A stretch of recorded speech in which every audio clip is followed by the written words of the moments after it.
Today, Bitcoin rises to the $101,000 level to end the week.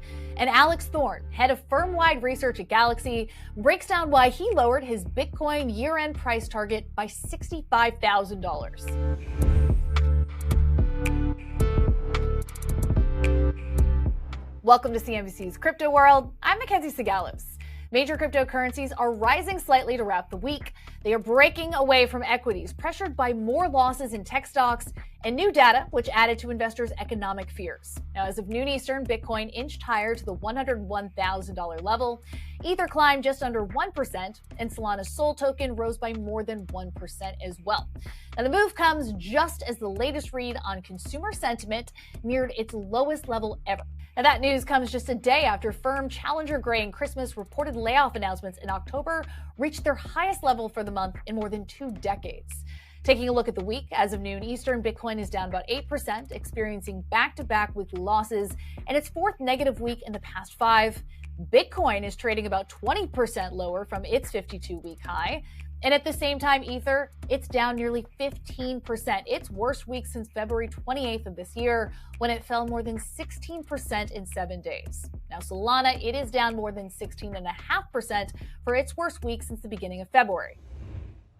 All right, sticking with markets for our main story. This week, Galaxy released a new report with an updated end-of-year price target for Bitcoin. Crypto World's Talia Kaplan spoke with Alex Thorn, head of firm-wide research at Galaxy, and he explains why he lowered his Bitcoin price target by $65,000. He also weighs in on the factors contributing to crypto's recent volatility. In Galaxy's latest report out this week, you lower your end-of-year Bitcoin price target to $120,000 from $185,000. Now, that's a big difference. This week, crypto, of course, experienced a sell-off, and we saw Bitcoin fall under $100,000 for the first time in 4 months. How much did that weigh on your revised price target for Bitcoin, and what other factors were in the mix?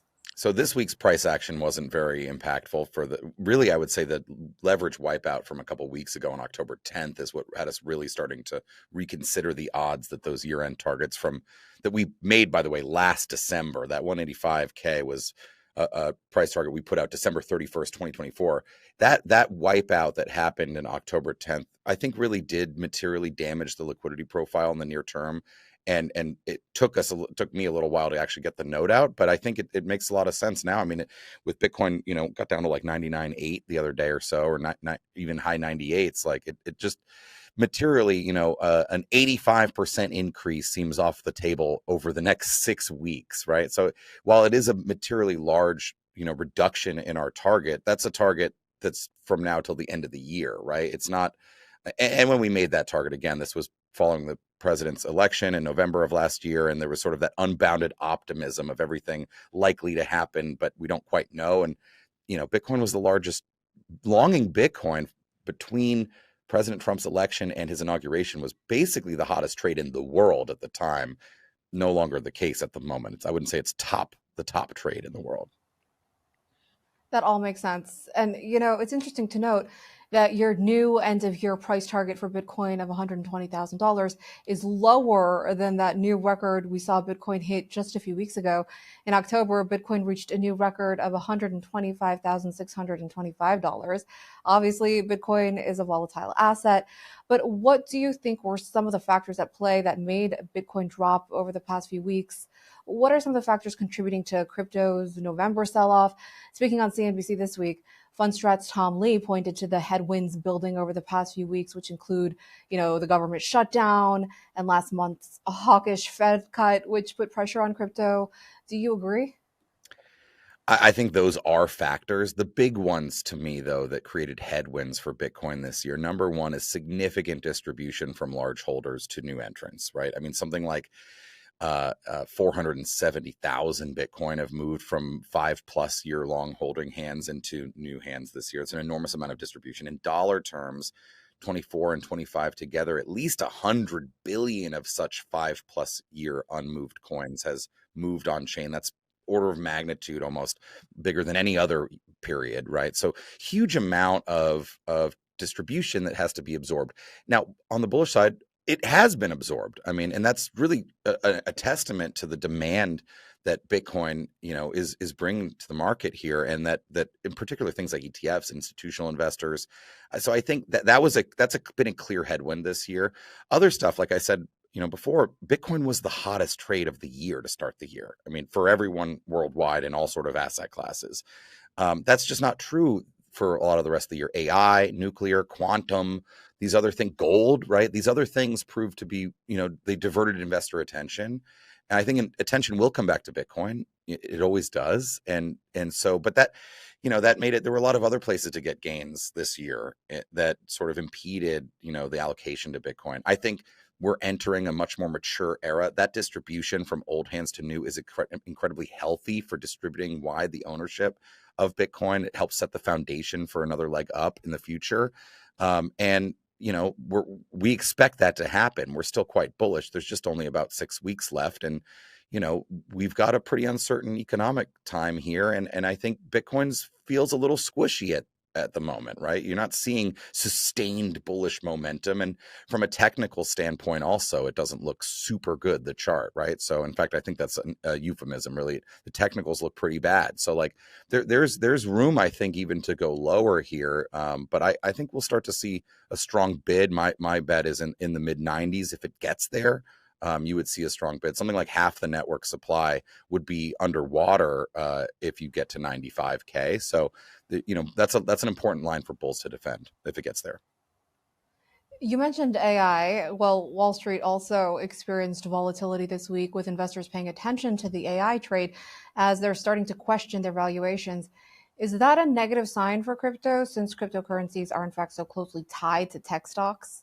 Yeah, I think, look, AI has driven most of the market gains in equities this year in general, and the the Mag 7 stocks that are investing in or building AI. I think that's an important thing for all investors to watch, and crypto investors, right? I mean, in many, we believe that Bitcoin is transitioning in the process of transitioning to being a more bona fide debasement hedge type of asset, a digital gold. But of course, it hasn't fully, and it's not traded that way by large numbers of people in the market today.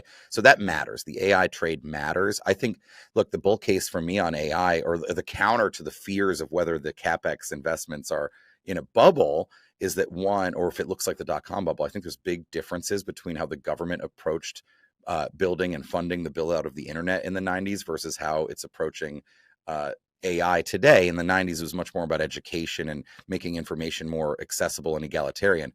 That's not the language that governments of the world, including the United States government, are using for AI. For AI, it's geopolitically necessary. It's almost national security terms. So I think there'll be, and by the way, the government's spending a lot more in a variety of ways than it did, both relative to GDP and to the budget in the 90s. The other thing is that, think about the ChatGPT moment, right? 2 years ago, the AI imagery was not good. Now it's photorealistic, right? Like, we don't yet have AI agents managing my entire schedule or doing my taxes or helping, plan my kids', dentist appointments. But when something like the demand side can easily surprise us to the upside for AI. And it has over the last 2 years. I think, people are undercounting what might happen if all of a sudden we, get a step function increase in the utility of AI at the consumer level.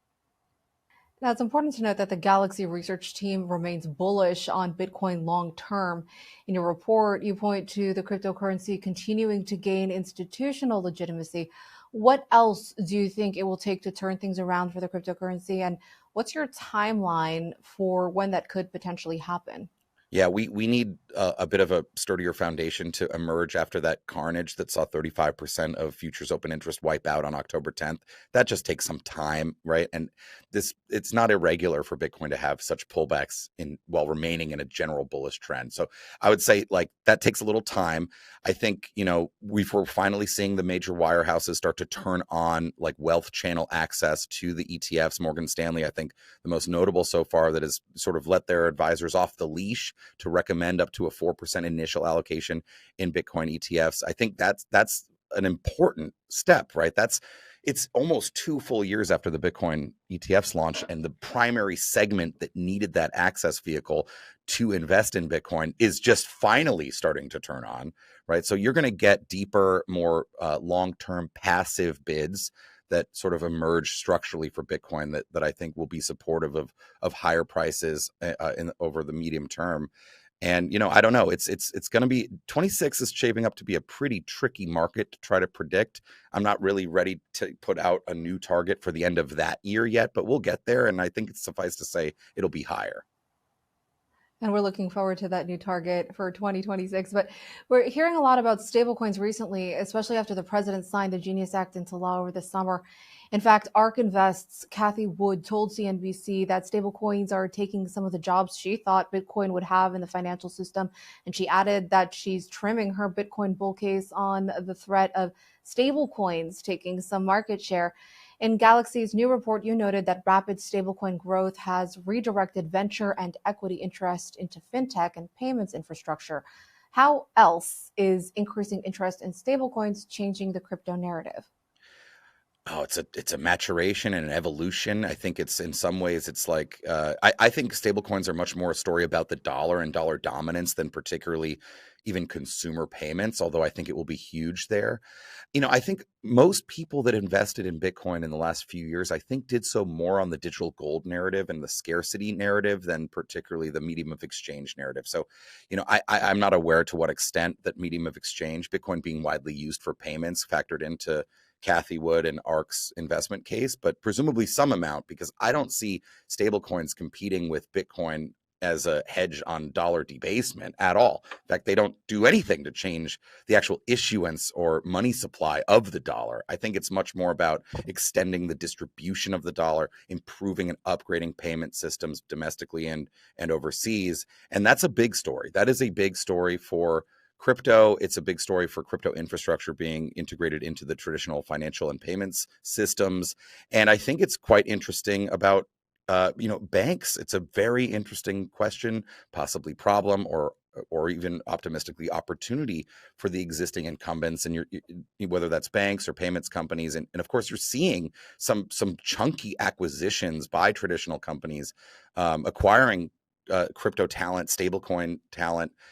So I think it's a huge story. To me, it doesn't play much into my long-term thesis about Bitcoin, but I would note that like an enormous amount of the venture activity, some of the bets people are making in crypto-linked equities or crypto equities in the equity markets are stablecoin related. A lot of excitement there that, in prior years wasn't that exciting. And so I think it is fair to say it's marginally diverted attention from Bitcoin that may have otherwise been there in years prior.